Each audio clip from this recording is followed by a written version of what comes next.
ایک طرف وائرس کو روکنا ہے، دوسری طرف یہ لوگوں کو جو بھوک اور افلاس اور جو حالات تھے ان گھروں میں ان کو بھی دیکھنا ہے۔ اگر میں جو میں چاہتا تھا ہو تو وہ اس طرح کا لاک ڈاؤن نہیں تھا جو کہ ہو گیا پاکستان میں۔ اور ہوا کیوں؟ 18th امینڈمنٹ ہے، صوبوں کے پاس اختیارات تھے، وہ صوبے خود دیکھ رہے تھے، ان کو پریشر تھا، ہر جگہ ڈاکٹرز ایک چیز کہتے تھے، پیسے والے لوگ ایک چیز کہتے تھے، اور دوسری طرف ایک نیچے سے ایک طبقہ تھا لیکن جس کی آواز نہیں تھی۔ آپ کو پتہ ہے ہمارا جو ابھی بھی جو طبقہ جو بڑی تکلیف میں ہے، یہ جو ہمارے 3 مہینے گزرے ہیں، ان کی آواز نہیں ہے، لوگ ان کو سن نہیں سکتے، وہ جا نہیں سکتے، ان کے پاس تو ہو سکتا ہے فونز نہ ہو کہ اپنی وہ برے حالات ٹیلی فون کے اوپر کر کے وہ لوگوں تک پہنچائیں۔ تو بدقسمتی سے جس طرح کا لاک ڈاؤن ہوا، وہ میرے خیال میں اس نے بڑی تکلیف پہنچائی ہمارے نچلے طبقے کو۔ میں پھر سے کہتا ہوں کہ اگر میں پیچھے دیکھوں تو ہاں، ہم نے یونیورسٹی، اسکولز، بڑی کانگریگیشنز، شادی ہال، جدھر لوگ جمع ہوتے ہیں بڑے بڑے، ان کو تو ہم بند کر دیتے، لیکن میں کاروبار نہ روکتا، کاروبار، کنسٹرکشن، اس کو میں کبھی نہ روکتا۔ اور اس کی وجہ سمپل یہ ہے کہ ہم نے یہ بیلنس کرنا تھا، کیونکہ جو کرونا ہے یہ بھی آپ نے سمجھنا ہے، یہ کرونا جو ہے، یہ جو وائرس آئی ہے، یہ جانے نہیں لگی جب تک کہ ویکسین نہیں نکلے گی۔ یہ کرونا وائرس تو اس کے ساتھ ہمیں گزارا کرنا ہے۔ یہ ساری دنیا اس نتیجے پہ پہنچ چکی ہے۔ آج امریکہ جیسی جگہ جدھر 1 لاکھ لوگ مر چکے ہیں کرونا سے، 1 لاکھ لوگ، انہوں نے بھی فیصلہ کیا ہے کہ اور دنیا کا امیر ترین ملک وہ بھی جب فیصلہ کر بیٹھا ہے کہ اگر لاک ڈاؤن کریں گے تو ان کی بھی معیشت بالکل بیٹھ جائے گی۔ حالانکہ ان کے پاس انہوں نے $3000 ارب خرچ فیصلہ کیا دینے کے لیے، کرونا کے اثرات کو کاؤنٹر کرنے کے لیے، اکانومی کو سٹیمولیٹ کرنے کے لیے $3000 ارب، امیر ترین دنیا کا ملک ہے۔ ہم اب تک جس طرح آپ کو پتہ ہے $8 ارب دے چکے ہیں اور کوشش کر رہے ہیں کہ اور مدد کریں لوگوں کی جن کو یہ نقصان پہنچا لاک ڈاؤن کا۔ تو اس امیر ترین ملکوں نے بھی فیصلہ کر دیا کہ لاک ڈاؤن کھولنے کا، کیونکہ سب اس نتیجے پہ آ گئے ہیں کہ یہ وائرس تو جانے نہیں لگی، اور جب بھی ہم اگر لوگوں کو بند بھی کر دیں، جب آپ کھولیں گے تو کوئی گارنٹی نہیں ہے کہ پھر سے پھیل جائے گی، کیونکہ وائرس تو ادھر کی ادھر ہے۔ اور کئی جگہ ہوا، ساؤتھ کوریا میں پھر سے پھیل گئی جو پہلے بند ہو گئی تھی، پھر سنگاپور میں انہوں نے بند کیا، روکی، پھر تھوڑی پھیل گئی۔ تو جو آج آپ کو میں بات کہنا چاہتا ہوں وہ یہ کہ دیکھیں، وائرس نے پھیلنا ہے، وائرس پھیلے گی۔ یہ جو ہمارے اموات بڑھ رہے ہیں، یہ میں آپ کو پہلے دن کہہ دیا تھا، جب بھی میں نے آپ کو کہا تھا کہ یہ پھیلے گی، یہ بڑھیں گے۔ ہم نے اب کیا کرنا ہے؟ دیکھیں، اگر ہم نے کامیابی سے اس کے ساتھ گزارا کرنا ہے تو یہ ذمہ داری عوام کی ہے۔ جتنی عوام احتیاط کرے گی، ہم بہتر اس کے ساتھ گزارا کر سکیں گے۔ اگر لوگوں نے یہ سمجھا کہ جی لاک ڈاؤن کھلا ہے تو ویسی زندگی گزارنی شروع ہو جاؤ جو لاک ڈاؤن سے پہلے تھی، ہم اپنا نقصان کریں گے۔ ہم نقصان کیسے کریں گے کہ اگر ہمیں بند کرنے پڑے، مثلا مخصوص علاقے جدھر تیزی سے پھیل رہی ہے، تو ادھر کاروبار ختم ہو جائے گا، لوگوں کو نقصان ہوگا۔ اس لیے میں آپ سب سے آج درخواست کرتا ہوں کہ ہم یہ جو SOPs دے رہے ہیں، آج جو ہم نے فیصلہ کیا نکالی، یعنی کہ صرف وہ شعبے جو ہم نے بند کرنے ہیں، باقی ہم نے کھول دیے ہیں، لیکن جو ہم سمجھتے ہیں کہ جدھر خطرہ زیادہ، وہ ابھی بھی ہم نے بند رکھے ہوئے ہیں۔ وہ انشاءاللہ آپ کے سامنے شام کو سارے وہ دے دی جائے گی آپ کو، وہ لسٹ کون سی ہے، جس میں جو ٹورزم ہے اس کے اوپر صرف فیصلہ ہو رہا ہے، کیونکہ ہمارے خیال میں ٹورزم کو اس لیے کھولنا چاہیے کہ وہ علاقے جدھر ٹورزم صرف 3-4 مہینے ہوتے ہیں گرمیوں کے، جدھر لوگ ان کا روزگار ٹورزم کی وجہ سے ہوتا ہے، اگر وہ ہم نے یہ 2-3-4 مہینے چلے گئے اس کے لاک ڈاؤن کے اندر، جو ایریاز ہم نے بند کیے ہوئے ہیں، تو وہ لوگوں کو اس کے بعد سردیوں میں تو کوئی آمدنی نہیں ہوتی، تو اور ان علاقوں میں غربت ہو جائے گی۔ تو اس کے اندر گلگت بلتستان اور پختونخوا دونوں گورنمنٹس نے فیصلہ کیا آپس میں مل کے SOPs طے کریں گے تاکہ وہ ٹورزم کو بھی اجازت دیں. تو میری آپ سے سب سے التجا ہے, اپیل ہے کہ دیکھیں آپ کو ذمہ داری لینی پڑے گی. ہمیں ایک ذمہ دار قوم بننا پڑے گا اگر ہم نے غربت بھی لوگوں کو غربت سے بچانا ہے اور دوسری طرف اس کا سلو ڈاؤن کرنا ہے. یہ جو وبا پھیل رہی ہے یہ آہستہ آہستہ پھیلے. اگر آہستہ پھیلے گی تو ہمارے ہسپتالوں پہ پریشر نہیں پڑے گا, اور وہ پریشر نہیں پڑے گا تو انشاءاللہ ہمیں امید یہ ہے کہ یہ پیک کر کے نیچے جانا شروع ہو جائے گی اور ہمارا معاشرہ بھی اس کے برے اثرات سے بچ جائے گا. میں آپ کو صرف مثال دینا چاہتا ہوں ہندوستان کا. جس طرح میں آپ کو کہہ رہا تھا, میں پہلے دن سے کہہ رہا تھا کہ ہمیں کیونکہ اپنے غریب طبقے کا دھیان رکھنا چاہیے تو ہمیں اس طرح کا لاک ڈاؤن نہیں لگانا چاہیے جو کہ یورپ اور چائنا اور امریکہ کے کئی علاقوں میں لگا ہے. اب ہندوستان میں دیکھیں, انہوں نے پورا لاک ڈاؤن کر دیا.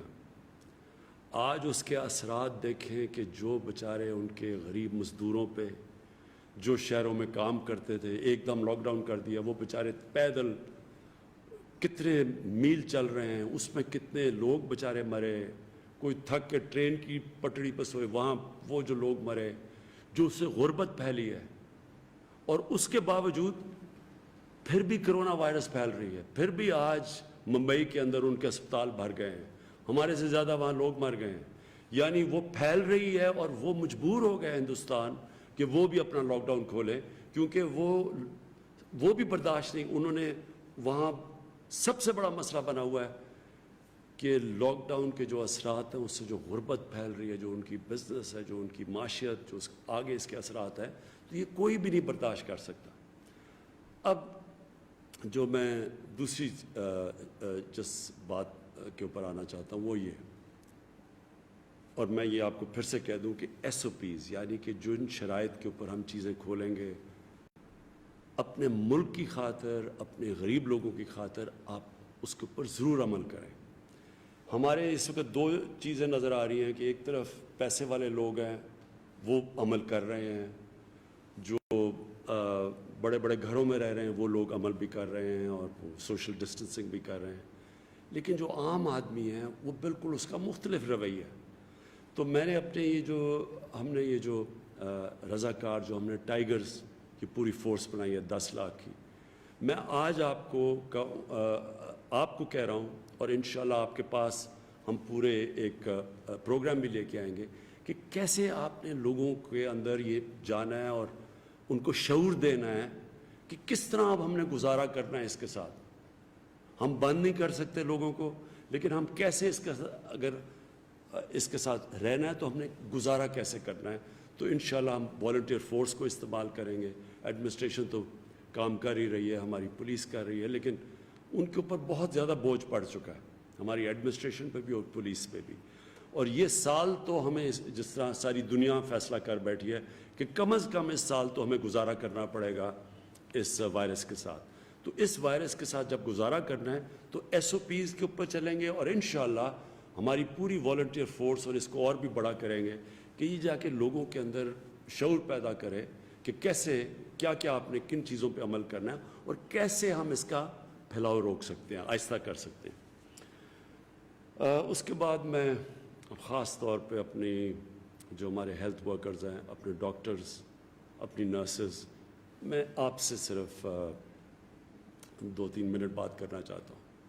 دیکھیں, سب سے پہلے تو میں آپ کو یقین دلاتا ہوں کہ پہلے دن سے مجھے آپ کی فکر تھی. جیسے ہی میں دیکھ رہا تھا کہ جو پریشر پڑا پہلے ووہان کے اندر ڈاکٹرز اور نرسز کے اوپر, جس طرح کی انہوں نے قربانیاں دیں, اور پھر ہم اٹلی میں خاص طور پہ آج میری اٹالین پرائم منسٹر سے بھی بات ہوئی تو وہ بھی مجھے بتا رہے تھے کہ کس طرح کا پریشر ان کے ہیلتھ ورکرز کے اوپر پڑا. تو ہمیں تو تب ہی پتہ چل گیا تھا کہ ہمارے جو فرنٹ لائن لوگ ہیں جنہوں نے جہاد لڑنی ہے وہ ہمارے ڈاکٹرز اور نرسز ہیں.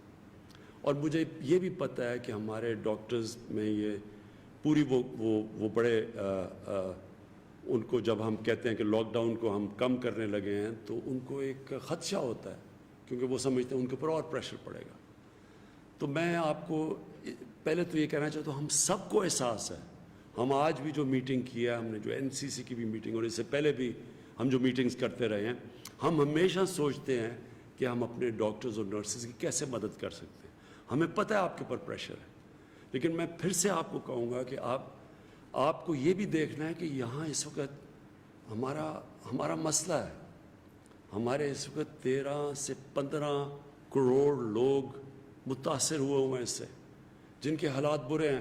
ہم نے ایک دفعہ تو پیسے دے دیے ان کو ابھی بھی اور انشاءاللہ کوشش کر رہے ہیں دینے کے کہ اپنا نچلے طبقے کو پیسہ پہنچے. لیکن حکومت کے پاس اتنے ہمارے حالات ایسے نہیں کہ ہم ان کو پیسے کھلاتے رہیں، کتنے پیسے اور دیتے رہیں. اور دوسری چیز میں صرف آپ کو یہ کہنا چاہتا ہوں کہ جو لاک ڈاؤن کی وجہ سے ہماری جو اکانومی کے اوپر اثر پڑا ہے، ہماری جو ٹیکس کلیکشن ہے، یعنی جو ہم نے پیسہ اکٹھا کرنا ہے جس سے ملک چلانا ہے، وہ 30% کم ہو چکی ہے. ہماری ایکسپورٹس گر گئی ہیں. ہمیں آگے خدشہ کہ ہماری جو ریمیٹنسز ہیں جس کے اوپر ہم اپنا خرچہ برداشت کرتے ہیں وہ کم ہو گئی ہیں. ہماری جو انویسٹمنٹ ہے اس وقت ساری دنیا میں جو حالات ہیں وہ رک گئی ہے جو انویسٹمنٹ تھی. تو اس لیے ایک طرف ملک کا معاشی حالات پہلے ہی اچھے نہیں تھے، اس سے اور زیادہ متاثر ہے. دوسری طرف ایک غربت بڑھے گی اگر ہم نے یہ زیادہ تر لاک ڈاؤن کیا. تو اس کے بیچ میں ہم نے یہ بڑا مشکل راستہ ہے جو ہم نے لیا ہوا ہے. تو مجھے پتہ ہے، میں آپ کو پھر سے کہتا ہوں، آپ سب کا ہمیں احساس ہے، گورنمنٹ کا ہے، سب فکر کرتے ہیں آپ کی ہر قسم کی مدد کرنے کے لیے تیار ہیں. لیکن یہ آپ نہ سمجھیں کہ ہم یہ لاک ڈاؤن کھول رہے ہیں اور ہمیں اس چیز کا احساس نہیں کہ آپ کے اوپر کتنا پریشر پڑ رہا ہے. تو میں آپ سے انشاءاللہ میٹنگز بھی میں نے فیصلہ کیا ہے، ڈاکٹرز کی ایسوسیشن سے میٹنگ بھی کروں گا، کیسے مزید ہم آپ کی اور مدد کر سکتے ہیں. لیکن میں صرف آپ سے یہ چاہتا ہوں کہ آپ کو سمجھنا چاہیے ہم کن حالات کا سامنا کر رہے ہیں. اور پھر جو ہمارے اوورسیز پاکستانی ہیں، اس وقت جو مجھے سب سے زیادہ فکر ہے وہ ہے ہمارے مزدور جو پھنسے ہوئے ہیں، خاص طور پہ دبئی میں، سعودی عربیہ میں، یورپ میں بھی پھنسے ہوئے ہیں. ہمیں پتہ ہے اٹلی میں بھی ہیں جو یہاں محنت کش جاتے ہیں کام کرنے پہ. یہ وہ لوگ ہیں جن کی محنت کے اوپر ہمارا ملک چلتا ہے، ان کی ریمیٹنسز کے اوپر ہمارا ملک چلتا ہے. آپ کے لیے میں یہ کہنا چاہتا ہوں کہ ہر میٹنگ میں ہم سوچتے ہیں کہ آپ کو ہم کیسے واپس لے کے آئیں. راستے میں کیا رکاوٹ آئی ہوئی ہے؟ وہ رکاوٹ یہ ہے کہ جو شروع میں ہمارے پاس کیسز آئے وہ سب باہر سے کیسز آئے، بلکہ 80%، 90% باہر سے کیسز آئے. کیونکہ باہر سے کیسز آئے تو یہاں یہ ہو گیا کہ جو بھی باہر سے لوگ آئیں ان کو ہم چیک کر کے اسکرین کر کے تو آنے دیں. تو اب ظاہر ہے کہ اتنی ہمارے پاس فیسلٹیز ہی نہیں تھی کہ ہم کتنے لوگوں کو اسکرین کر سکتے تھے. تو اس لیے کم کر دیے لوگ، زیادہ تر لوگ باہر پھنس گئے. اب ہم سارا وقت سوچتے رہے اور صوبوں کو خاص طور پہ خدشہ تھا کیونکہ باہر سے ساری وائرس باہر سے آ رہی تھی. تو انہوں نے کہا کہ ہم اتنے زیادہ لوگوں کو نہیں لے سکتے جب تک ان کو ٹیسٹ نہ کر سکیں. اب ہم نے ایک اور فیصلہ کیا ہے کیونکہ ہمیں احساس ہے کہ وہاں بہت زیادہ لوگ ہمارے اور خاص طور پہ ہمارے مزدور وہاں پھنسے ہوئے ہیں باہر.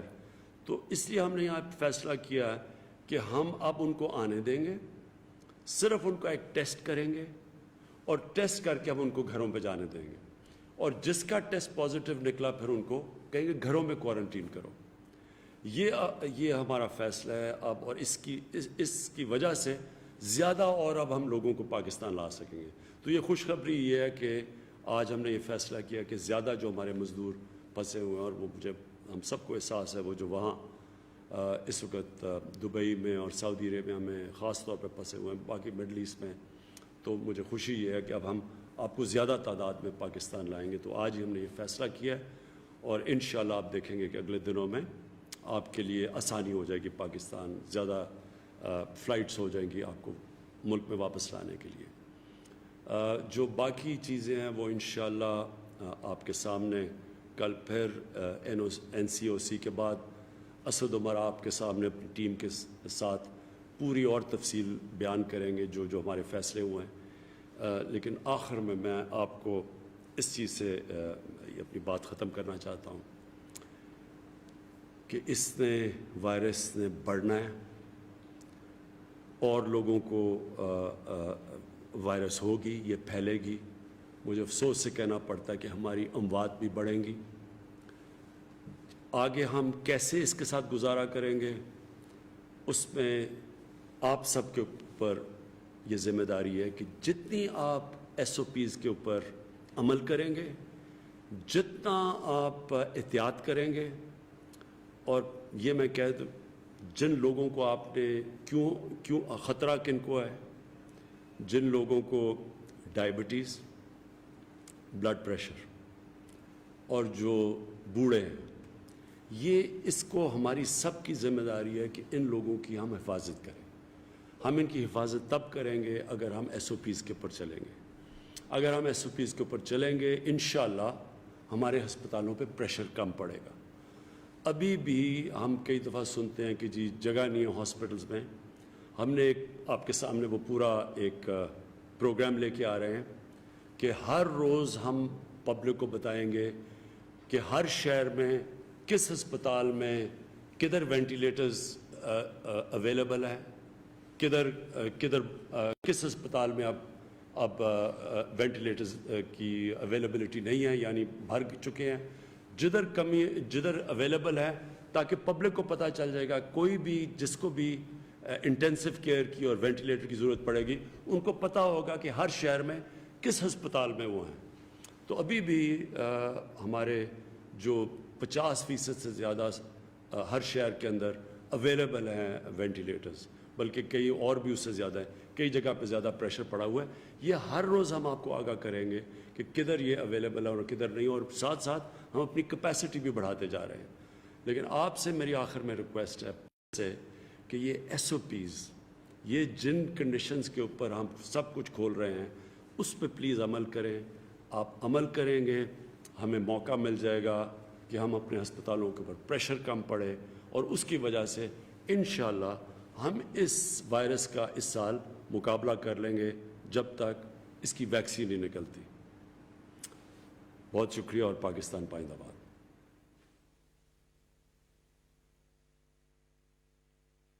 قومی رابطہ کمیٹی کے اجلاس کی صدارت کرنے کے بعد وزیر اعظم عمران خان کرونا وائرس کے حوالے سے اظہار خیال کر رہے تھے. کہنا ان کا یہ تھا کہ سب سے پہلے یہ کوشش کی جا رہی ہے کہ جلد از جلد جو بیرون ممالک پھنسے پاکستانی ہیں ان کو زیادہ تعداد میں واپس لایا جا سکے. پھر انہوں نے بات کی ٹائیگر ریلیف فورس کے حوالے سے. انہوں نے کہا کہ اس میں شامل تمام نوجوانوں کو بتایا جائے گا کہ کس طرح سے عوام کو شعور دینا ہے کہ اس بیماری سے، اس وبا سے بچا جا سکتا ہے.